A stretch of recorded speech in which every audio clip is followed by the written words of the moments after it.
पिला दो। हाँ हाँ, हमें प्यास लगी है, हमें पानी पिला दो।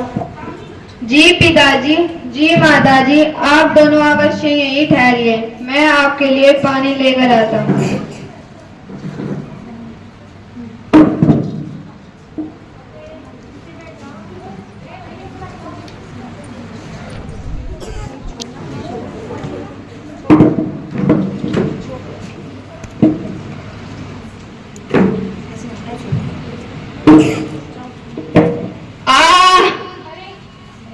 अरे ये मुझसे कैसा पाप हो गया, मैंने किसी निर्दोष की हत्या कर दी।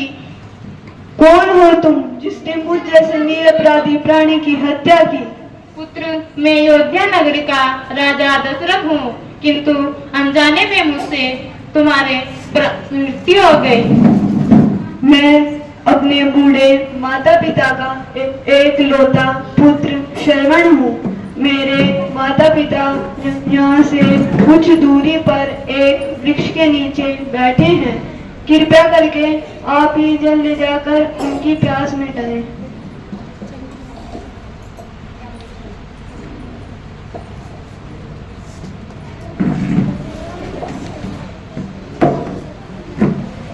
प्रणाम, मैं आपके लिए जल लाया हूँ।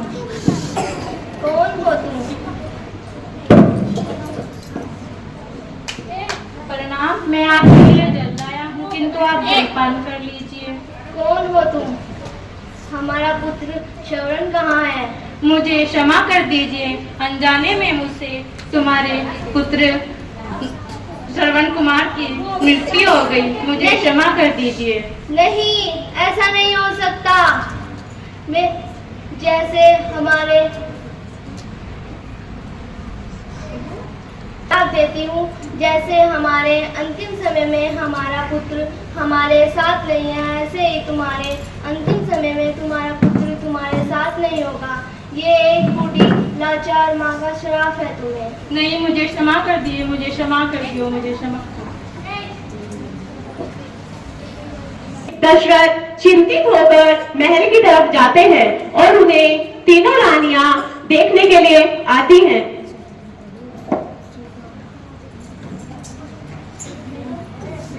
बड़े चिंतित लग रहे हैं। हाँ, मैंने देखा, आज से पूर्व स्वामी कभी इतने व्यसक व चिंतित नहीं देखे। चलो उन्हीं से चलकर इसका कारण पूछते हैं। स्वामी, स्वामी, क्या हुआ? आप बड़े चिंतित लग रहे हो। वो आज मैं वन में शिकार के लिए गया, तब मुझसे अनजाने में किसी निर्दोष की हत्या हो गई।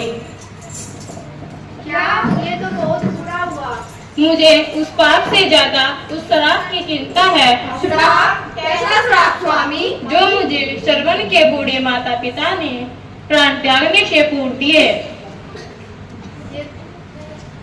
ये सही नहीं हुआ स्वामी। चलो कोई नहीं, जैसे ईश्वर की इच्छा। कैसा श्राप स्वामी? उन्होंने मुझे कहा है, जैसे हमारे अंतिम क्षण में हमारा पुत्र हमारे साथ नहीं है, वैसे ही तुम्हारे अंतिम क्षण में तुम्हारा पुत्र तुम्हारे साथ नहीं होगा। जैसा नीति को मंजूर वैसा ही हुआ, आप चिंता मत होए।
संतान सुख के अतिरिक्त विधाता ने उन्हें संतान सुख से वंचित कर रखा था। इसके लिए उनके राजगुरु आचार्य वशिष्ठ ने पुत्र यज्ञ की सलाह दी। श्रेष्ठ यज्ञ के बाद राजा दशरथ को 4 बेटों का सुख मिला। कौशल्या के राम,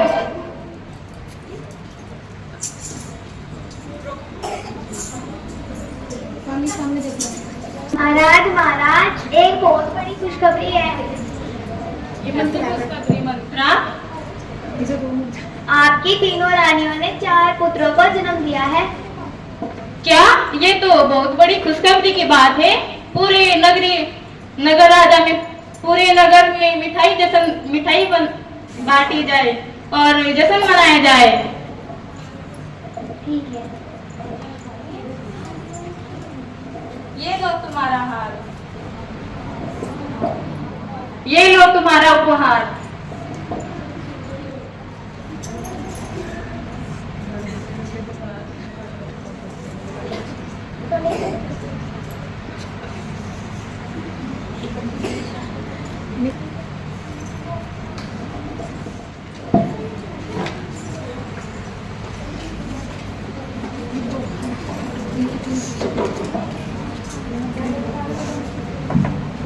ना राजा जी ने घोषणा की है कि सारा राजपाट राम को सौंपा जाएगा।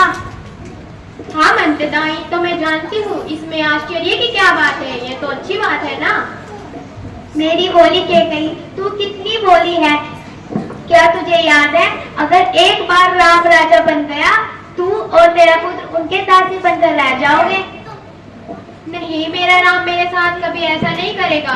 वो जितना अपनी केकई माता से प्यार, कौशल्या माता से प्यार करता है, वो मुझसे भी उतना ही प्यार करता है। वो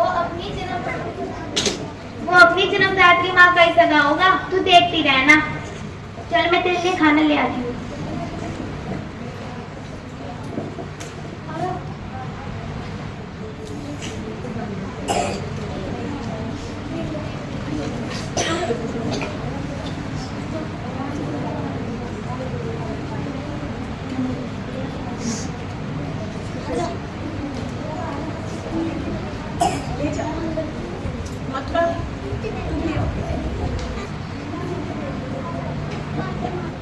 क्या तुमने मेरी बातों पर विचार किया?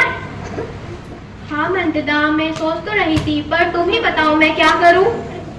क्या तुम्हें याद है, तुमने राजा से 2 वचन मांगे थे। तुमने कहा था मैं ये 2 वचन फिर कभी ले लूंगी। अब ये सही वक्त आ गया अपने 2 वचन लेने का। आगे तुम समझदार हो ही। नीति का चक्र बहुत तेजी से बढ़ता है।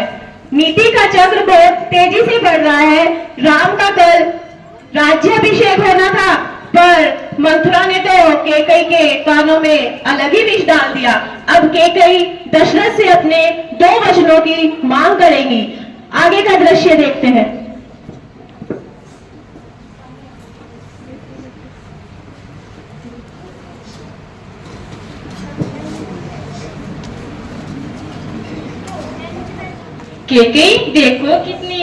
केकई देखो समय कितनी जल्दी बीत गया है और हमारे पुत्र बड़े हो गए हैं और कल हमारे पुत्र ज्येष्ठ का राज्याभिषेक होगा। हाँ स्वामी, परंतु क्या कह गई? अपनी वाणी को यूं ही ना छोड़ो। स्वामी, अगर कल राम का राज तिलक हो जाएगा और कौशल्या दीदी राजमाता बन जाएगी और मैं और मेरा भरत तो उनके दास बनकर रह जाएंगे। तुम कहना क्या चाहती हो केकई? मैं ये कहना चाहती हूँ,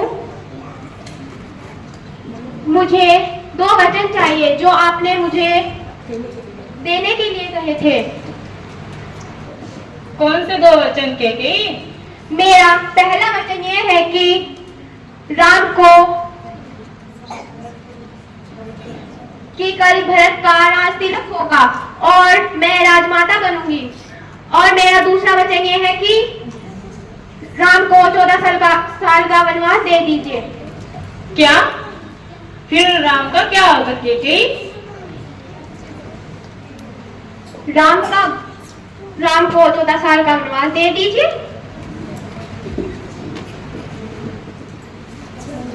नहीं, मेरे कानों को तो ये विश्वास ही नहीं हो रहा कि केकई राम के लिए ऐसे ही बोल रही है। अब आपके कानों पर विश्वास नहीं हो रहा। अगर मैंने अपने 2 वचन मांग लिए तो आपको अपने कानों पर विश्वास नहीं हो रहा। आप मुझे ये 2 वचन देने से इनकार नहीं कर सकते, क्योंकि रघुकुल रीत सदा चली आई, प्राण जाए पर वचन न जाए।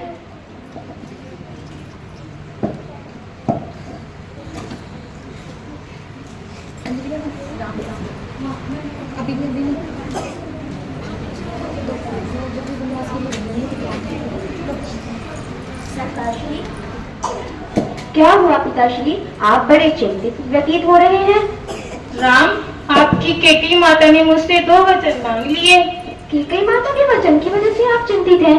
ऐसा क्या मांग लिया केकई माता ने? उन्होंने मांगा कि तुम्हें 14 वर्ष उन्होंने मांगा है कि भरत का राज्याभिषेक होना चाहिए। अरे तो इसमें चिंतित होने वाली कौन सी बात है पिताश्री? और- चाहे राज्याभिषेक मेरा हो या मेरे भाई भरत का, बात तो एक ही है। और तुम्हें 14 साल का वनवास दिया जाए। नहीं, मेरी केकई माता मेरे बारे में ऐसा नहीं सोच सकती। ऐसा ही है पुत्र। तो ठीक है, जैसी उनकी मर्जी, क्योंकि रघुकुल रीत सदा चली आई, प्राण जाई पर वचन न जाई। मुझे वनवास स्वीकार है पिताश्री।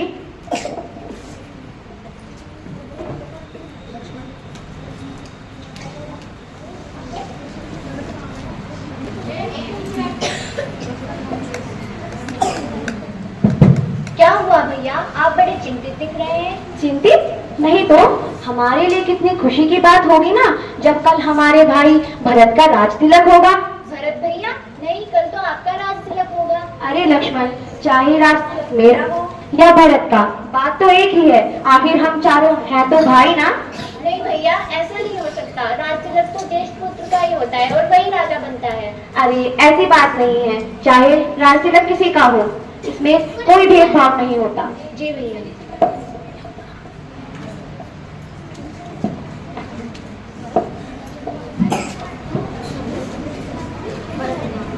भरत भैया, क्या आपको पता है कल राम भैया का नहीं आपका राज्य तिलक होगा। अरे नहीं, मुझे इस विषय में कुछ नहीं मालूम। जी भैया।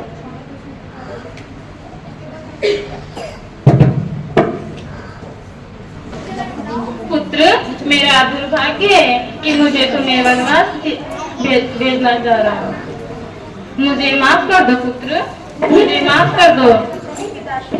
आप माफी मत मांगिए, आप बड़े छोटों से माफी नहीं मांगते। और ये तो केकई माता के वचन है जो आपको उन्हें देने पड़ रहे हैं। वैसे भी रघुकुल रीत सदा चली आई, प्राण जाए पर वचन न जाए।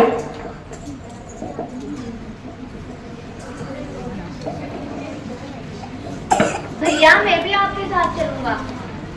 अरे तुम वहाँ क्या करोगे? तुम यहीं रहकर माता का और पिताश्री का ध्यान रखो। नहीं नहीं भैया, मैं भी आपके साथ चलूंगा। स्वामी, मैं भी आपके साथ बन चलूंगी। सीते, तुम वहाँ कैसे रह पाओगी? तुम वहाँ नहीं रह पाओगी, तुम यहीं रहो। स्वामी, मैं आपकी परछाई हूँ। जहाँ जहाँ आप जाएंगे मैं भी आपके साथ चलूंगी। वैसे भी एक पत्नी का कर्तव्य उसके पति के सुख दुख में साथ देना ही होता है। मुझे मेरे धर्म का कर्तव्य पालन करने दीजिए। ठीक है, जैसे तुम्हारी मर्जी।